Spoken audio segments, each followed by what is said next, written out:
Welcome to Nice and Blunt. My name is Adam Riancho, and these are my running back rankings for week 4. As always, these are half PPR rankings, and these are the players on the screen that I did not rank due to injury. Christian McCaffrey on IR, Isaiah Pacheco on IR, Nick Chubb on IR, Jonathan Brooks out for at least one more week. Raheem Mostert, I do not think will play once again, and Kenneth Walker and Joe Mixon are at least doubtful in my mind. You have to monitor the situation. If they practice, I will rank them on Saturday, but for now, I held them out. I will update these ranks on Saturday, as always, when I get all of the injury reports going in to Sunday. So watch out for that. If you don't want to miss out, ring the notification bell, and you'll get notified on all of my new content. But let's get into these rankings. At number 1, I have Breece Hall versus Denver. And yes, Braelon Allen is involved, but not enough to impact Breece. He has 20.7 touches per game. He leads the NFL among running backs in receptions per game with 5.3, and he also has 3 touchdowns on the year. You cannot bench him. And against the Broncos, each of the last 2 years, he has a 50-plus yard house call on them. Breece Hall is going off. I think he's the RB1 on the week. At number 2, though, I got Saquon at Tampa, and this is probably the lowest I can rank him here at number 2. His volume is elite, 24-plus touches per game. He's also scored 5 touchdowns on the season, and his workload is locked in while the wide receivers are injured. Devonte Smith is in the concussion protocol, and A.J. Brown has a hamstring injury. So maybe one of them plays, maybe both play, but even if they do, no one's ever benching Saquon. He is fantastic this season, and this matchup also ranks top 4 against the position. He will dominate. So trust Saquon. He is a lock in your lineup. Number 3, I have Jordan Mason versus the Patriots, and Mason doesn't really catch passes often, but he's still getting 23.7 touches per game, and he's also averaging 4.8 yards per carry. He is very good. He did not score a touchdown last week, but Juwan Jennings is not going to score every single touchdown every single week, so that will bounce back in his favor. And after 2 losses, I think the Niners emptied the clip on New England. I think they could hang 40 plus in a blowout. So Mason is a top 5 running back. He's a lock in your lineup. At number 4, though, I have Bijan Robinson of the Falcons hosting the Saints. And this matchup isn't great. They didn't give up a single touchdown before Saquon, but their opponents weren't that good. It was the Panthers and Dallas, and they did allow 2 touchdowns to Saquon. So I don't worry about the matchup too much. And if we look a little bit deeper, he actually owns the Saints. Last year against the Saints, he was phenomenal, averaging 24.2 fantasy points per game versus New Orleans, and averaged 127 yards per game with 5 catches per game and a total 3 touchdowns. He was great. So I'm not worried about it. I definitely think he has a bounce back. I know he's been bad so far this year, but the volume is still why you trust him. 19.3 touches per game for 95 yards per game with 3.7 catches is solid. I know the touchdowns haven't really hit much, and last week wasn't amazing even with the touchdown, but I think you drafted him high. You expect him to turn it around at some point, and this week is the perfect get-right game. If he doesn't perform well, though, I will be worried. He is only the running back 17 on a points per game basis so far with only 13.3. So fire him up. I think he'll be great this week, and I think you'll be happy with your decision to draft Bijan pretty soon. Pretty soon. At number 5, I got Alvin Kamara at Atlanta in the same game. I'm a little bit worried about this matchup. The Falcons rank bottom 3 against the position, and they have not allowed a single touchdown to running backs so far this year. But if you look at the last 5 games against Atlanta, Kamara is kind of mediocre. Only 13.4 points per game. It's fine. It's not bad, but only 1 touchdown in this sample size is kind of emblematic of the concern of this matchup. But he's also giving you 107 yards per game from scrimmage, and that keeps his floor very high. He has a massive workload this season, tied with Jordan Mason at 23.7 touches per game. He also catches 3.3 receptions per game and has 5 touchdowns on the year. He's been the RB1, averaging 25.6 points per game. So you have to start Kamara, but I kind of feel like this rank might be too high. His track record against the Falcons in division has suggested he does not find the end zone. So you have to start him, but maybe pump the brakes a little bit he is more of a floor play. At running back 4, though, you have to start him. It's mainly just a respect level based on what he's done this season. But at number 6, I have Kyren Williams on the road at Chicago. I was wrong to downgrade him last week. He had a fantastic game with 3 touchdowns, although that is kind of hard to replicate. But what I do buy into is the fact he had 26 touches total last week. That feels destined to repeat because this offense is just so depleted in terms of weapons. So I don't love the matchup. Yes, they gave up 3 touchdowns to the Colts last week on the ground, but dating back to last year, it has been elite, and I do think it might be a tough spot in this game. But Blake Corum is irrelevant, and there's no threat at all for any touches in this offense. McVay trusts him with his life, especially in the red zone. I could see another 2 touchdowns for Kyren this week. So you have to start him. Last week was the reason why. At number 7, I have Derrick Henry versus Buffalo. You also have to start him. He was fantastic last week. He scored 29.9 half PPR points, and part of it was just the matchup. The Cowboys have been the worst run defense so far, and that might be a little misleading in terms of what you expect from Henry moving forward. But he has scored 7 touchdowns in his last 4 games against Buffalo. He always shows up in this matchup. And while he is obviously older right now, the last time he played Buffalo was 2 years ago, I still think the Ravens have the urgency to play well from the jump once again. So when he plays with a lead, he usually is dominant in fantasy, and that's what I am expecting in this matchup. I think the Ravens do win, but I am a little worried if they trail early, which is possible, then they might have to lean on the pass, and we could see him get game scripted out of it. Kind of like in week 1, he was not that involved after his first quarter touchdown. So based on his performance this season, you have to start him, but I am a little bit worried. He was kind of mediocre in his last game against Buffalo with only like 40 total yards on the game. So touchdown is the name of the game here. I think it does hit though, and Henry is a top 10 play this week. At number 8 in the same game, I have James Cook at Baltimore. This matchup does rank bottom 5 against the position. They're only giving up 2.6 yards per carry, 39 rushing yards per game, but they've also had 2 touchdowns, and James Cook has 4 touchdowns on the season. He's been fantastic. He appears like a must start given this offense is so prolific. They could probably score 30 plus every single week. So James Cook has a big role in this offense, and he's also been very effective, 95 total yards per game on only 16.3 touches per game. That could increase, and it's why I trust him. I think no way in hell are you benching James Cook. To round out the top 10, back-to-back at 9 and 10, I have Jahmyr Gibbs and Dave Montgomery at home versus Seattle. And both Lions running backs are must starts at this point. Montgomery has scored an extra 1.5 points per game, but he also has an extra touchdown, so that's the reason why. They're both on equal footing. However, Montgomery actually has a little bit more volume so far on a per game basis. He gets an extra 2.7 touches per game, but they're both averaging 95 yards per game. Jahmyr Gibbs is also seeing more target volume, and that's why I do prefer him. I think he's the more explosive of the 2 players, but the touchdowns just feel destined to continue with both of them, and you really have no other choice than to keep starting them. Congrats if you drafted Montgomery at a discount. He is just as valuable as Gibbs, who is kind of returning on his round 2 draft capital. Number 11, I have Jonathan Taylor versus Pittsburgh.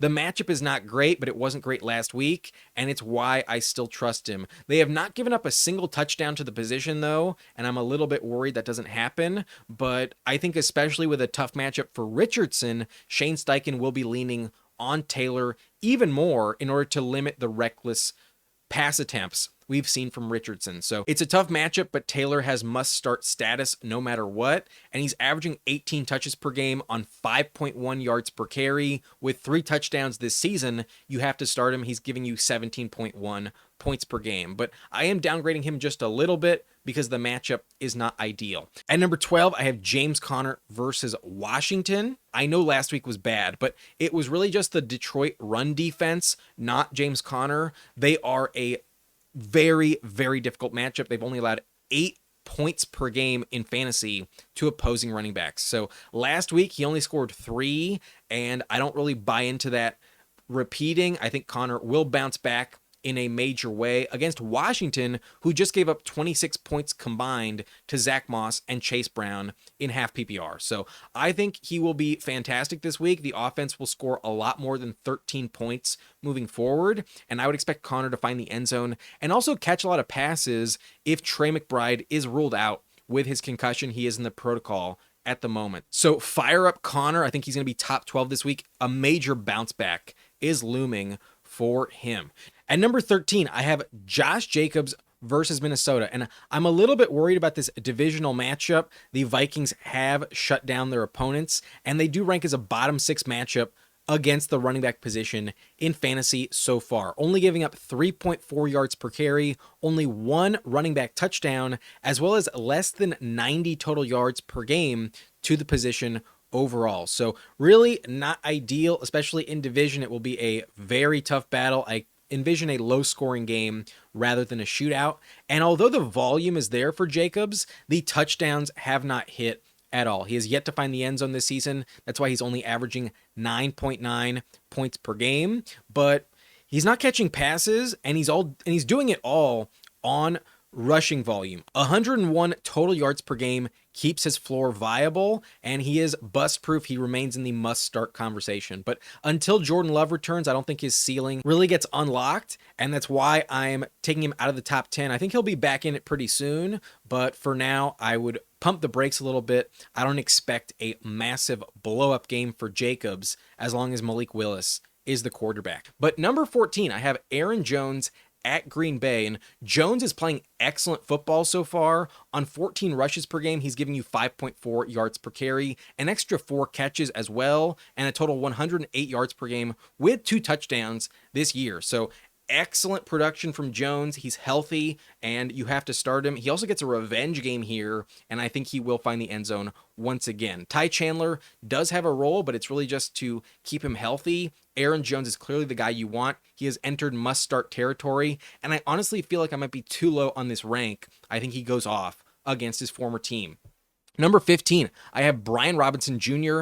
at Arizona, and this ranking might change. He might be moving down, but at the moment, Austin Ekeler is questionable to play, and I did not rank him. I do not think he will suit up in week 4. So that means we're going to look at a workhorse role for Brian Robinson this week. In a plus matchup as well, there's some shootout potential because neither defense scares you. And Robinson is already getting 16 touches per game. It could be 20 plus next week if he inherits all of Eckler's volume, and that would include like 6 or 7 targets as well. So I think Brian Robinson is a fantastic start next week. Even if Ekeler does play, I think he'll still be top 20, and I want him in my lineup. He's a fantastic RB2 in week 4 in a great matchup. He feels like a must start if Ekeler doesn't suit up. Number 16, though, I have DeVon Achane versus Tennessee, and he loses a lot of value without Tua. The offense was so bad last week. It was down to the 3rd string quarterback, and I don't know what they're going to do if Tua misses more than a month. Opponents can just load the box in order to stop Achane, and although the volume is there, I just don't feel like the ceiling is really that high. I think you have to start him because of his big play potential, but I think if he doesn't score a touchdown, you're barely going to get 10 points, and that's kind of what you're praying for. So that's much more like a flex option than a clear RB1, and that's why I rank him here at 16. I don't think he's that safe. I kind of feel too high. There is a world that where he completely burns you, and this offense looks like shit once again. So good luck with Achane. You're really going to need it, but based on track record and draft capital, I think odds are you have to start him. Same kind of applies with Zack Charbonnet here at number 17. It's a massive downgrade because of the matchup. All you need to know is last week, James Conner only put up 3 points against the Lions, and that could definitely happen here with Charbonnet. So there's a lot of risk. The Lions have only allowed 2.7 yards per carry and less than 50 rushing yards per game so far to opposing running backs. So you are praying for a touchdown, but the pass catching role is kind of a silver lining here with Charbonnet. He does get involved and is heavily targeted week over week. So as long as Kenneth Walker is out, I think he's at worst a top 20 play, but this matchup is a massive downgrade. I'm genuinely concerned that this is too high of a ranking, but I think you have to trust the volume to continue and start him if you have him.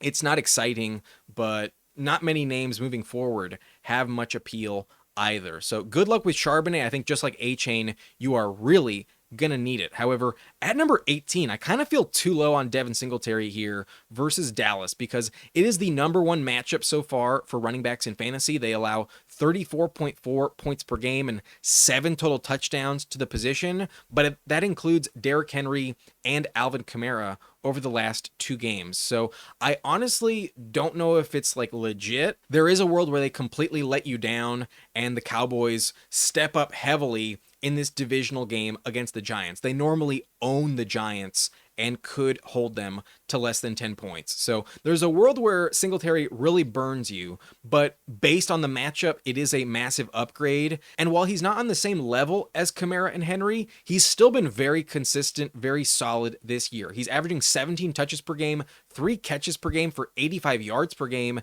and has scored a touchdown on 4.7 yards per carry. His floor has been very consistent. He's averaging 12.7 points per game, which is the RB 18 on a per game basis this season, exactly where I rank him. So that's why I think he's a top 20 play this week. He's been safe, and the matchup is an upgrade. I trust him in my lineup in week 4. Number 19, though, I have Najee Harris at the Colts, who is questionable, dealing with an arm injury. He was seen in a sling, but according to early reports, Mike Tomlin is not concerned at all. It sounds like he will play on Sunday. However, the Steelers are being a lot more vague regarding Jaylen Warren's status of his knee injury. So I am worried that Warren doesn't play. I think Najee will see a lion's share of touches here. He will be a workhorse in my opinion. And the Colts were a great matchup the first 2 weeks. The Bears were unable to capitalize, but the Texans and Packers averaged 175 rushing yards per game with the running back position. So I think Najee could go off here. I think the touchdown finally hits for him and his ceiling is unlocked. I think Najee is an excellent top 20 option while Warren is banged up in a good matchup. Upgrade Najee in week 4. I want him in my lineup.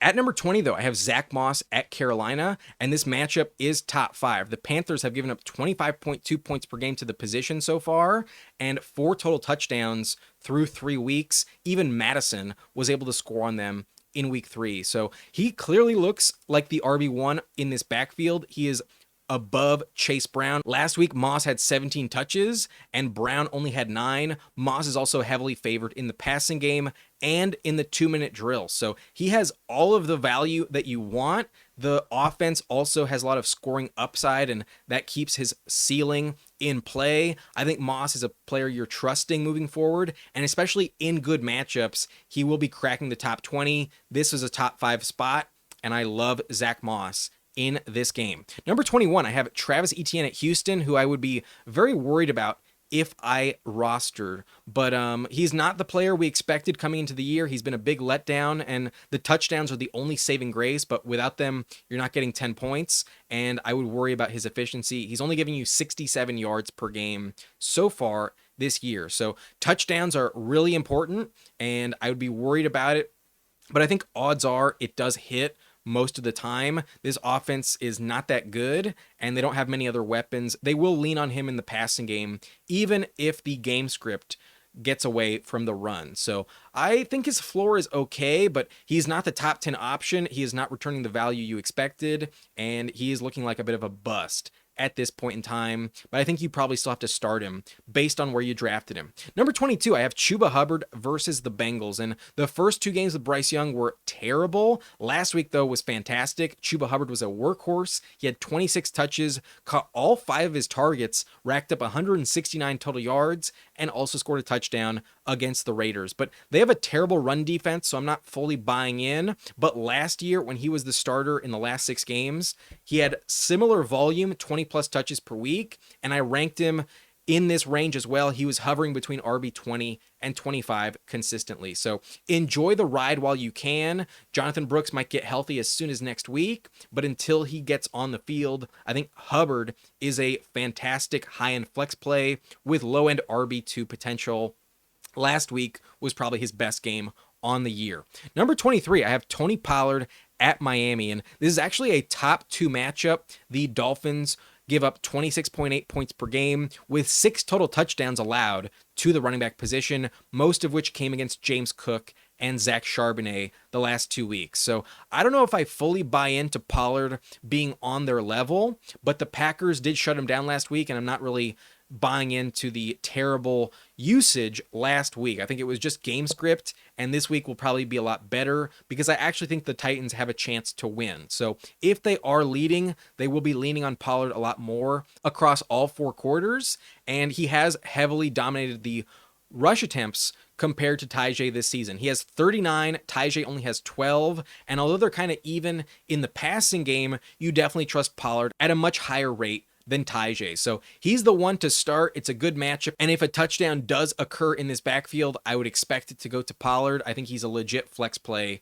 in week 4. Not a bad start if you need him. Number 24, though, probably the last guy I'm really trusting this week would be Jerome Ford at Las Vegas. The matchup is also tied for top 2 with Miami. The Raiders give up 26.8 points per game as well to opposing running backs, and that includes 133 rushing yards per game, along with 4 total touchdowns to running backs so far. So Jerome Ford, while he has had some very weird usage, gets an upgrade this week. I'm not really sure why they're not using him a ton. He is averaging 5 yards per carry, but it's just the nature of the Browns' bad offense, and I do worry about him in general. He's not the safest option like I expected coming into the year. So there is legitimate risk, but I think based on the upgrade in terms of matchup, you are trusting him in the flex conversation. At RB24, I think this is the cutoff point, though, for players I trust, and it's really just because of the matchup. I get it if you don't actually feel like he's a safe play. He could randomly disappear once again for no reason. Number 25, though, I have Rhamondre Stevenson at San Francisco, and last week was a big fall back down to earth, and I'm worried about matchups like this. It kind of reminds me of last week against the Jets, where you could see a massive blowout. The Patriots could struggle to put up more than 10 points, and the Niners, off 2 losses, will empty the clip, not show any mercy against New England. So I'm really worried about it. This offense has the potential to be completely shut down and put up no points at all. And if he fumbles again, then you might get close to 0 points for the second week in a row. But I think he'll be okay. I think the volume in the first 2 games is something you have to kind of trust. The floor is usually going to be fine, but there is a world where it completely falls out from under you and is irrelevant. So I don't expect a ceiling game from Rhamondre this week, but you're hoping for the best, and I hope you sold high on him. Hopefully you sold high on him after the first 2 games. His value looks a lot closer to what we expected coming into the year, if not lower. I would be worried about Rhamondre against San Francisco. It's not a good matchup at all. But number 26, a player I am very, very worried about. I have hit the panic button on Rachaad White. This week he gets Philly at home, and he's only averaging 2.1 yards per carry. That is terrible. Last year he was inefficient, but it wasn't this bad, and he also didn't have Bucky Irving behind him, who's been really good. Bucky Irving is averaging 6.2 yards per carry, and the touches are starting to even out. Last week it was 12 apiece, and I would be very concerned that it's going to start to favor Bucky Irving moving forward because he's the far more efficient player. But Rachaad White is still catching more passes. That's the only saving grace.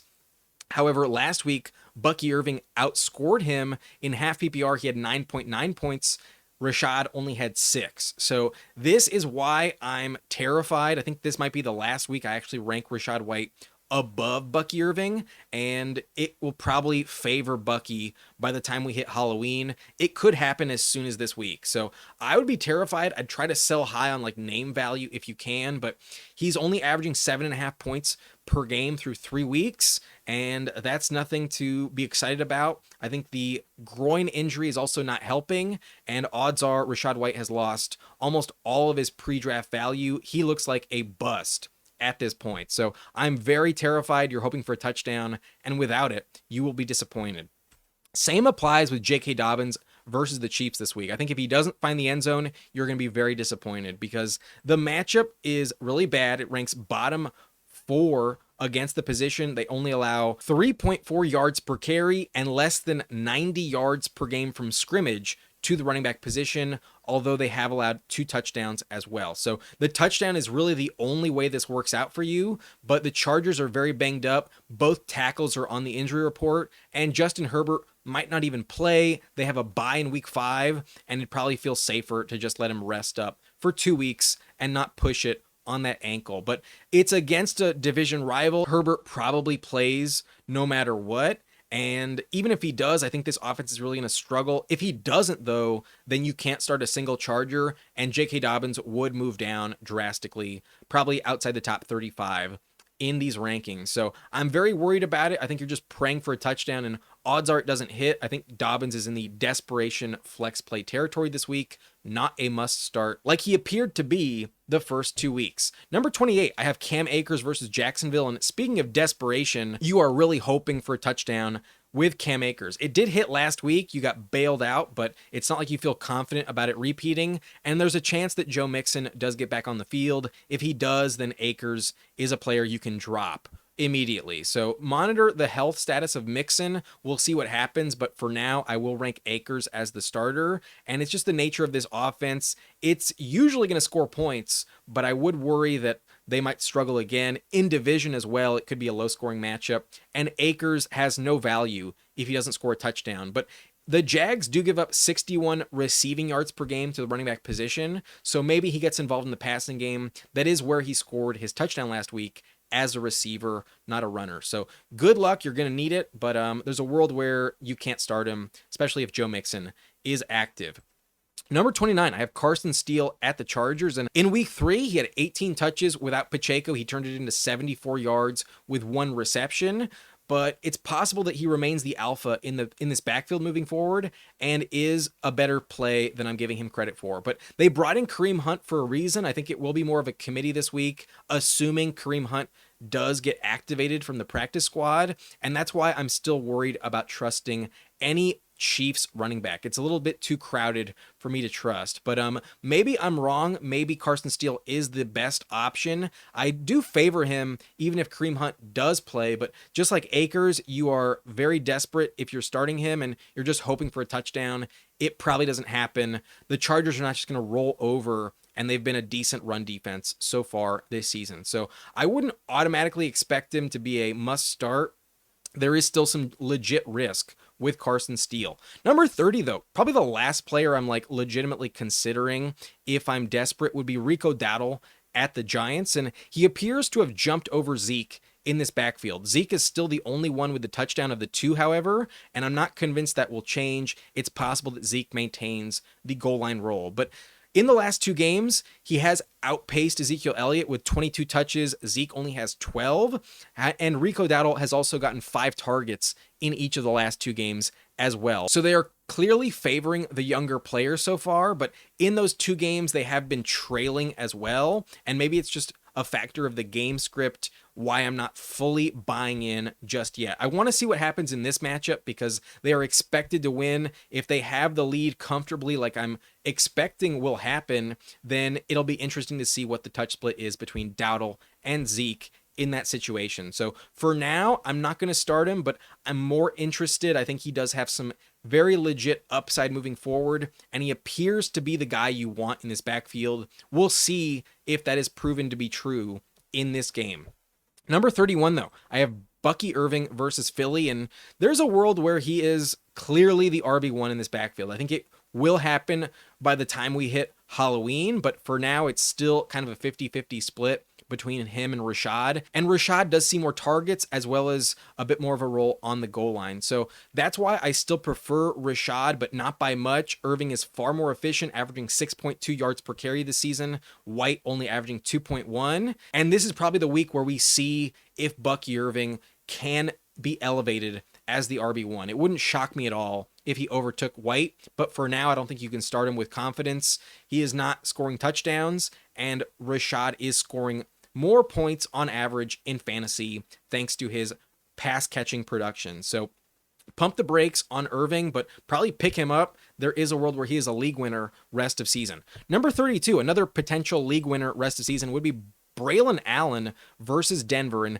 this is now a legitimate 1-2 punch in the backfield, but it still heavily favors Breece Hall. But Allen has scored 2 touchdowns this season, and it is possible he scores another touchdown again. So he's not the best flex play, but he's at least worth a bench spot, and I'd be picking him up if you still can off the waiver wire. He's a must grab, even if you don't have Breece Hall.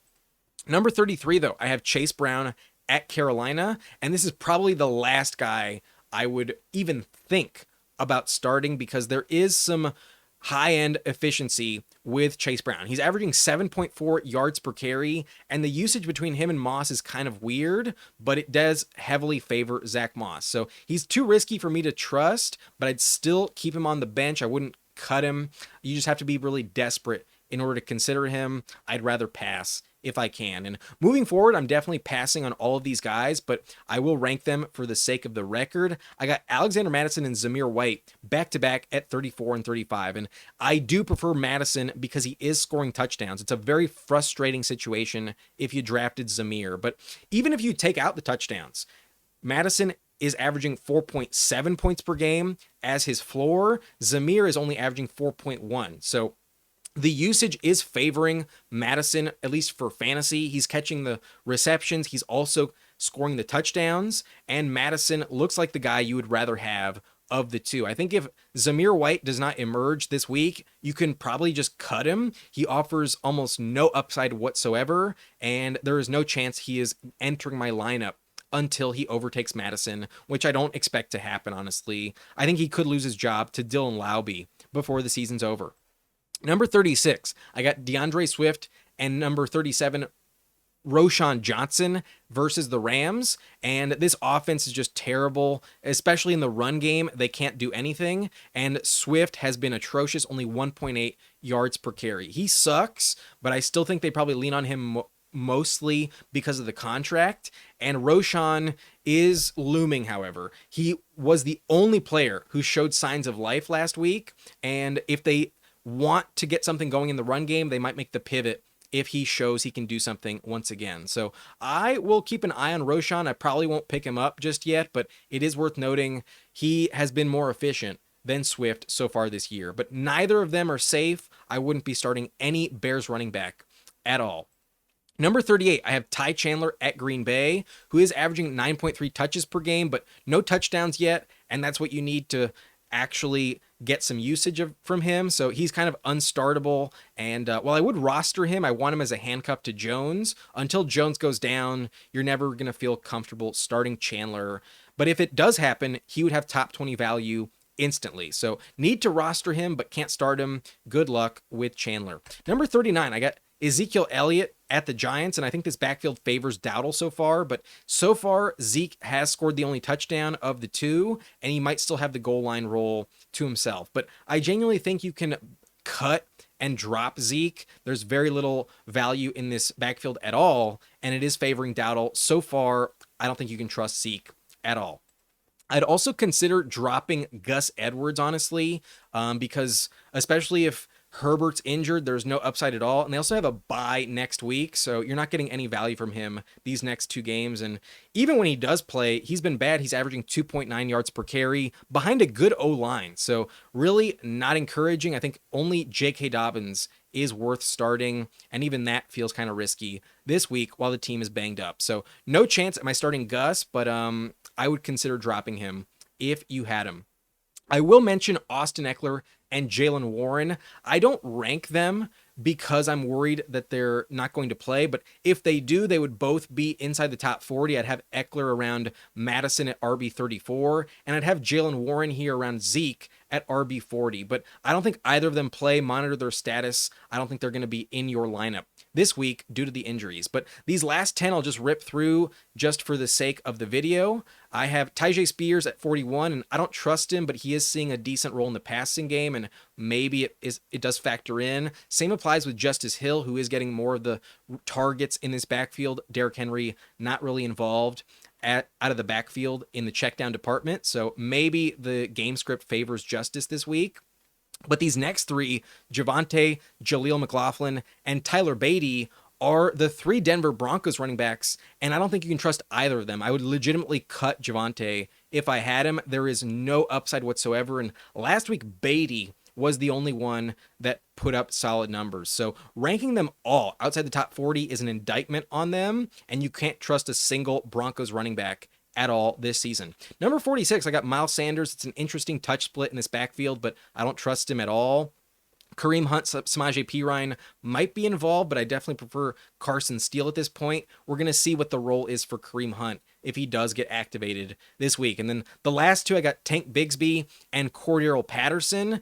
Maybe Patterson has a role while Warren is inactive, but maybe Warren plays and it's irrelevant. And then Bigsby is kind of hurt as well. The usage from week 1 might have been a fluke, but who knows? You might want to roster him as a handcuff to Etienne. So these are my top 40 running back rankings at the position this week. I feel really good about the top 4. I think they're all locks in your lineup, but honestly, RBs 5 through 13 are legitimately interchangeable in these rankings, and I would expect a bit of a downgrade for some of these players, especially like Josh Jacobs. I worry about the divisional matchup and a lack of touchdown production. So good luck to you if you have them, but I think you're starting them no matter what. I'm actually really interested in some of the RB2 and high-end flex plays this week. I think there's some really good matchups and excellent situations for some guys. Like, I love Aaron Jones and Brian Robinson Jr. this week. I think Singletary's also legit.